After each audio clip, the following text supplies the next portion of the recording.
Neglect کرتے ہیں۔ تو یہ بات تو یہاں پر ثابت ہو گئی کہ اگر ایسا ہوتا تو اللہ تعالیٰ اتنا خاص اہتمام کر کے اللہ کے نبی صلی اللہ علیہ وسلم کو خود بلا کر یہ تحفہ نہ دیتے۔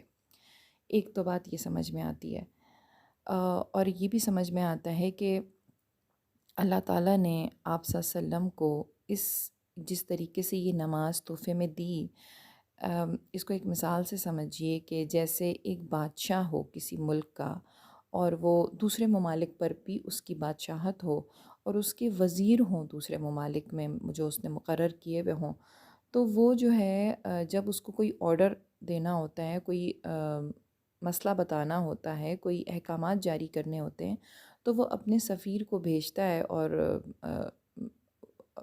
وزیر تک اپنا پیغام پہنچا دیتا ہے۔ لیکن اور یہ معمول ہوتا ہے بادشاہ کا کہ وہ تمام وزراء کو اسی طرح سے احکامات جاری کیا کرتا ہے۔ لیکن ایک دفعہ بادشاہ جو ہے اپنے سفیر کو بھیجتا ہے اور کہتا ہے کہ وزیر کو میرے پاس لے کر آؤ، میں نے اس کو بہت خاص احکامات سمجھانے۔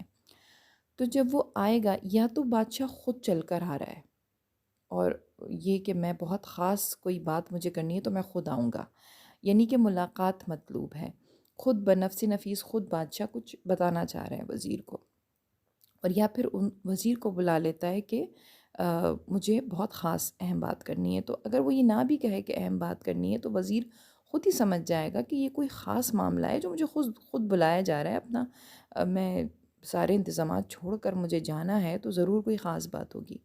تو وہ خود بلاتا ہے، تو یہ بات اس بات کی دلیل ہے کہ معاملہ کچھ اہم ہے، بہت سیریس معاملہ ہے، یہ دوسرے معاملات سے ہٹ کر ہے۔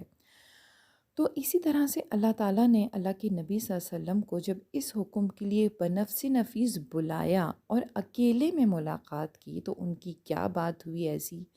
اور اس کے بعد یہ جب ہم غور کرتے ہیں کہ التحیات للہ والصلوات والطیبات، اس کو ذرا آپ ترجمے کے ساتھ پڑھیے گا آج، اور یہ جو مکالمہ ہوا آپ صلی اللہ علیہ وسلم میں اور اللہ تعالیٰ میں، یہ کیوں ہوا، اور پھر اس کو ہم نماز میں کیوں پڑھتے ہیں، پھر ہم درود کیوں پڑھتے ہیں، یہ تمام معاملات، یہ بہت ڈیٹیل ہے اس کی، میں اس میں نہیں جاؤں گی، لیکن آپ اس پہ تھوڑا سا غور و فکر کیجئے گا، اس کو پڑھیے گا ترجمے کو۔ کچھ لوگ کہتے ہیں کہ یہ اوتھینٹک نہیں ہے، تو جو یہ کہتے ہیں کہ یہ اوتھینٹک نہیں ہے، ان سے یہ ضرور پوچھ لیا کریں آپ کہ پھر اس کا مطلب کیا ہے التحیات کا، اس کا کیا، یہ ترجمہ پڑھنے کے بعد اب ان سے پوچھیں کہ یہ کیا ہے، کیا یہ التحیات، تو وہ نہیں بتا سکیں گے آپ کو کہ یہ کیا ہے۔ بہرحال اللہ تعالیٰ نے اللہ کے نبی صلی اللہ علیہ وسلم سے اللہ تعالیٰ نے اللہ کے نبی صلی اللہ علیہ وسلم سے ملاقات کی، اور ان کے ساتھ کچھ مکالمات ہوئے، اور جس کو مخفی رکھا گیا ہے، اللہ تعالیٰ کو اللہ کے نبی صلی اللہ علیہ وسلم نے اپنی آنکھوں مبارک سے دیکھا یا نہیں دیکھا، اس کو بھی راز میں رکھا گیا ہے۔ کچھ اسکالرز کہتے ہیں کہ دیکھا، کچھ کا یقین ہے کہ نہیں دیکھا، اس سے کوئی فرق نہیں پڑتا ہمارے ایمان پہ، جس کا جو دل مانتا ہے اس پہ بلیو کر لے، کوئی فرق نہیں پڑتا ہے۔ لیکن اللہ کے نبی صلی اللہ علیہ وسلم جو اہم چیزیں سمجھنے کی وہ یہ ہے کہ اللہ تعالیٰ نے بلایا اور نماز کا تحفہ دیا۔ تو اب اس پورے واقعے سے ہمیں کچھ اصول ملتے ہیں نماز کے لیے۔ کیا اصول ملتے ہیں؟ سب سے پہلا پوائنٹ کہ نماز ایک مومن کے لیے، ایک مسلمان کے لیے زندگی کا سب سے اہم کام ہے۔ اس سے زیادہ اہم ہمارے لیے کچھ بھی نہیں ہو سکتا، کیونکہ اس سے زیادہ اہم واقعہ دنیا میں پیش نہیں آ سکتا، اس سے زیادہ بڑا واقعہ دنیا میں پیش نہیں آ سکتا کہ ایک انسان، ایک بشر زمین سے اٹھ کر آسمانوں پر جائے اور اللہ تعالیٰ سے ملاقات کرے، اللہ تعالیٰ سے ملاقات کرے۔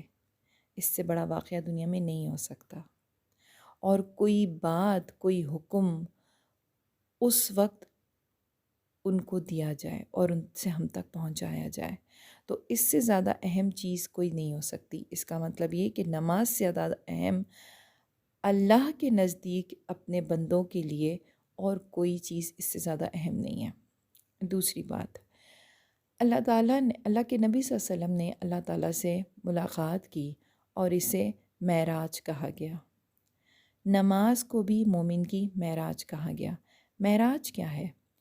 واقعہ معراج کا معراج نام کیوں ہے؟ اس کو معراج کیوں کہا گیا؟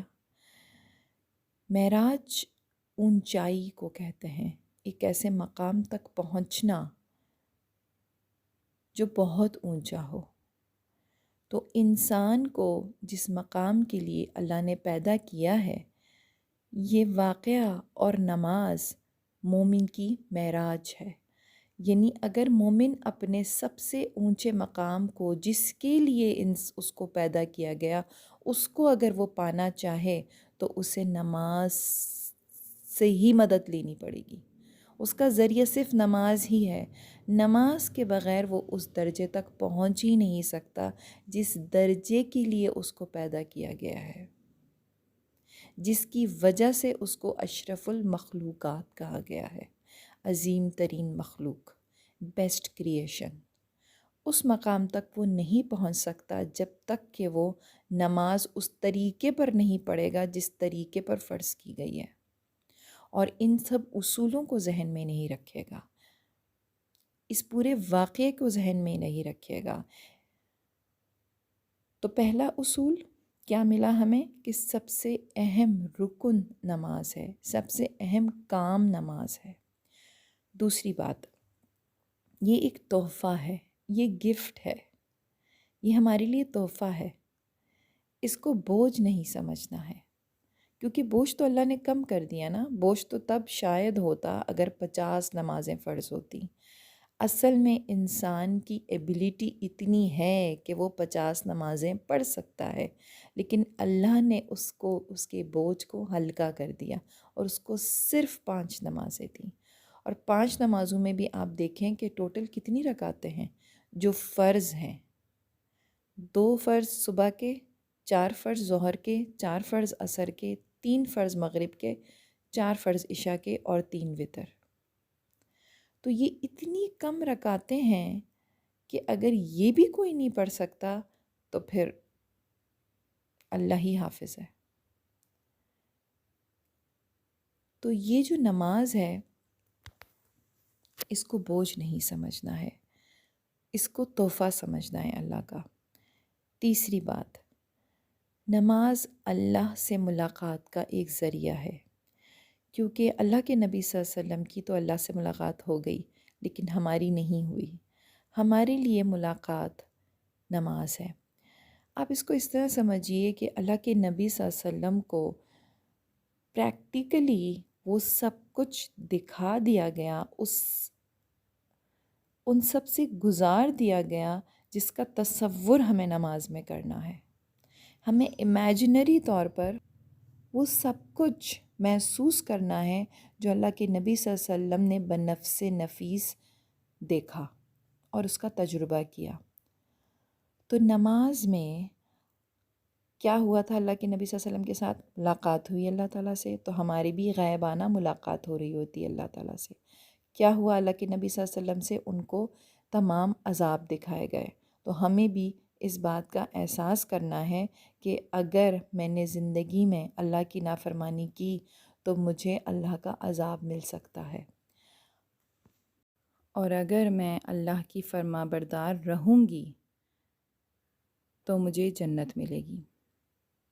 اس کے علاوہ کیا ہوا اس وقت واقعہ معراج میں؟ جو سب سے اہم بات ہے وہ یہ ہے کہ وقت کو روک دیا گیا، وقت کو روک دیا گیا۔ اللہ کے نبی صلی اللہ علیہ وسلم تشریف لے گئے، اللہ سے ملاقات کی، واپس آئے اور وقت وہیں پر تھا۔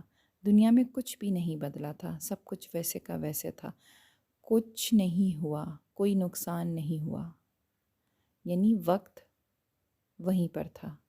اسی طرح سے جب ہم نماز پڑھتے ہیں تو ہمیں یہ تصور کرنا ہے، ہمیں یہ سوچنا ہے کہ وقت رک گیا ہے، وقت تھم گیا ہے۔ میرے ارد گرد جتنے بھی معاملات ہو رہے ہیں وہ سب رک گئے۔ مثلاً میں کچن میں کھانا بنا رہی تھی، یا گھر میں مہمان آئے ہوئے ہیں، یا میرے دوست احباب رشتہ دار بیٹھے ہوئے میرا انتظار کر رہے ہیں، سب انجوائے کر رہے ہیں، لیکن میں نماز پڑھ رہی ہوں۔ تو مجھے یہ تصور کرنا ہے کہ کچھ نہیں ہو رہا، کوئی نقصان نہیں ہو رہا میرا، میں کوئی چیز نہیں کھو رہی ہوں، کیونکہ وقت تو رک گیا ہے، وقت رکا ہوا ہے۔ میں نماز پڑھوں گی جتنی دیر میں، میرا کوئی نقصان نہیں ہوگا، کچھ بھی نہیں ہوگا، نہ میرا کاروبار برباد ہوگا، نہ میرے رشتے ختم ہوں گے، نہ میری انجوائمنٹ میں کوئی کمی آئے گی، کچھ بھی نہیں ہوگا، کیونکہ وقت رک گیا ہے۔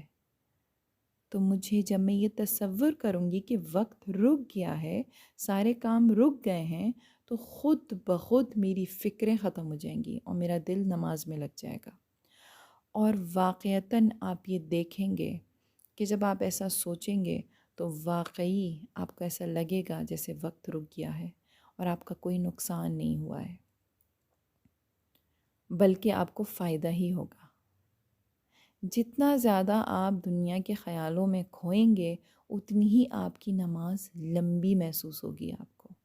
آپ کبھی یہ نوٹ کیجئے گا، نماز لمبی محسوس ہوتی ہے، وقت لگتا ہے کہ کھنچتا جا رہا ہے، لمبا ہوتا جا رہا ہے، لیکن جتنا زیادہ آپ نماز میں انوالو ہوتے ہیں، اتنا ہی زیادہ آپ کو جلدی سے آپ کا وہ ٹائم گزر جاتا ہے اور آپ کو ایسا لگتا ہے آپ نے نماز بہت کم وقت میں پڑھی ہے، اور اس سے آپ کو تسکین بھی مل جاتی ہے۔ تو یہ سب تمام باتیں اگر ذہن میں رہیں گی تو نماز کا صحیح لطف آئے گا، پھر آپ اطمینان کے ساتھ نماز پڑھیں گے۔ میں نے اکثر دیکھا ہے لوگوں کو نماز میں بہت جلدی کرتے ہیں، رکوع صحیح طریقے سے نہیں کرتے، سجدہ صحیح طریقے سے نہیں کرتے، جلدی جلدی جلدی جلدی، بس جیسے کسی دوڑ میں لگے ہوئے ہیں۔ دیکھیں زمانہ جو ہے نا، دنیا جیسے ایک ریس لگی ہوئی ہو نا، مقابلہ چل رہا ہو، اس طرح سے دنیا بھاگ رہی ہے، لوگ بھاگ رہے ہیں، دنیا کے پیچھے بھاگ رہے ہیں، دنیا کی کامیابی کے پیچھے بھاگ رہے ہیں۔ تو جب میں نماز پڑھتی ہوں نا، تو میں بھی اسی دوڑ میں لگی ہوئی ہوتی ہوں، اسی ریسنگ میں لگی ہوئی ہوتی ہوں، میں اس میں سے باہر نہیں نکل رہی ہوتی۔ جبکہ نماز میں مجھے اس دوڑ سے باہر نکلنا ہے اور اپنی سوچ کو روکنا ہے، صبر سے ایسے محسوس کرنا ہے کہ زمانہ رک گیا ہے، تھم گیا ہے سب کچھ، اور میں اپنے رب کے سامنے کھڑی ہوں۔ میں دنیا کی دوڑ سے باہر نکل کے اپنے رب کے آگے کھڑی ہو گئی ہوں، جس نے مجھے دنیا دینی ہے، جس نے مجھے دنیا میں بھیجا ہے، اسی کے ہاتھ میں تمام کنجیاں ہیں، اسی کے ہاتھ میں ساری کامیابیاں ہیں۔ جب وہی راضی نہیں ہوگا، جب اس کے ہی آگے حاضری نہیں لگے گی، تو معاملات کیسے ٹھیک ہوں گے؟ تو نماز میں جلدی نہیں کرنی ہے، استقامت کے ساتھ، سکون کے ساتھ پہلے قیام کرنا ہے، آرام سے اللہ اکبر۔ جب اللہ اکبر ہم کہتے ہیں تو ہم تمام چیزوں کو پس پشت ڈال دیتے ہیں، دنیا پیچھے چلی گئی، ہم نے اعتراف کر لیا کہ ہم اللہ کے آگے حاضر ہیں، ہاتھ اوپر کر لیے۔ جیسے ہمیشہ آپ نے دیکھا ہوگا بچپن سے ڈراموں فلموں میں کہ وہ جب پولیس گرفتار کر رہی ہوتی ہے تو مجرم اپنے ہاتھ اوپر کر لیتا تھا کہ بس میں نے سرنڈر کر دیا۔ تو ہمیں سرنڈر کرنا ہے اللہ کے آگے کہ بس اب میں تیرے آگے آ گئی ہوں، سب چھوڑ دیا میں نے، تمام معاملات پیچھے چھوڑ دیے، چلے گئے سب چیزیں، کاروبار، گھر کے معاملات، مسئلے مسائل سب پیچھے ڈال دیے میں نے، پس پش ڈال دی اور میں تیرے آگے حاضر ہو گئی ہوں۔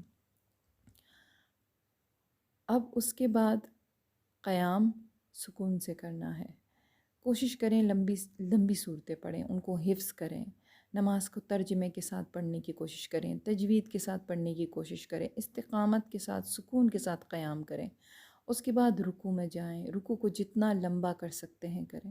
رکوع کا اصل طریقہ دیکھیں کیا ہے، وہ یوں جھک کر اور اس طرح کر کے نہیں، اسٹریٹ۔ اللہ کے نبی صلی اللہ علیہ وسلم کی کمر مبارک اتنی اسٹریٹ ہوتی تھی کہ اگر اس پہ کوئی پانی رکھ دے تو وہ نہ گرے، اتنی اسٹریٹ۔ تو اور سر اوپر، ٹھیک ہے۔ اس کے بعد سکون سے کھڑے ہوئیں، پھر سکون سے آرام سے نیچے جائیں، سجدے میں آرام سے سجدہ کریں۔ سجدے میں سبحان ربی الاعلیٰ کے علاوہ بھی اور تسبیحات ہیں، وہ نیٹ پہ سرچ کریں، وہ نکالیں، وہ پڑھیں۔ تو سجدوں کے بیچ میں اچھے سے بیٹھیں، جو اللہ کے نبی صلی اللہ علیہ وسلم دعائیں پڑھتے تھے وہ پڑھیں، پھر دوسرا سجدہ کریں، پھر سکون کے ساتھ پوری نماز پڑھیں. کچھ کہیں نہیں جائے گا، سب کچھ وہیں پر رکا ہوا ہے آپ کے لیے. اللہ روک دے گا سب کچھ، کچھ ہاتھ سے نہیں جائے گا آپ سے. بس آپ نے اپنا کام کرنا ہے، اللہ اپنا کام کرے گا پھر. تو اللہ تعالیٰ سے دعا ہے کہ اللہ تعالیٰ ہمیں اچھے طریقے سے، احسن طریقے سے، خوبصورت طریقے سے نماز خشوع و خضوع کے ساتھ پڑھنے کی توفیق عطا کرے. میرے لیے بھی دعا کیجیے گا. اللہ تعالیٰ ہم سب کو اچھے سے نماز پڑھنے کی توفیق عطا کرے، اور نماز میں جو اللہ نے سکون رکھا ہے وہ سکون ہمیں حاصل ہو جائے. اپنا بہت خیال رکھیے گا، مجھے دعاؤں میں یاد رکھیے گا. السلام علیکم ورحمۃ اللہ وبرکاتہ.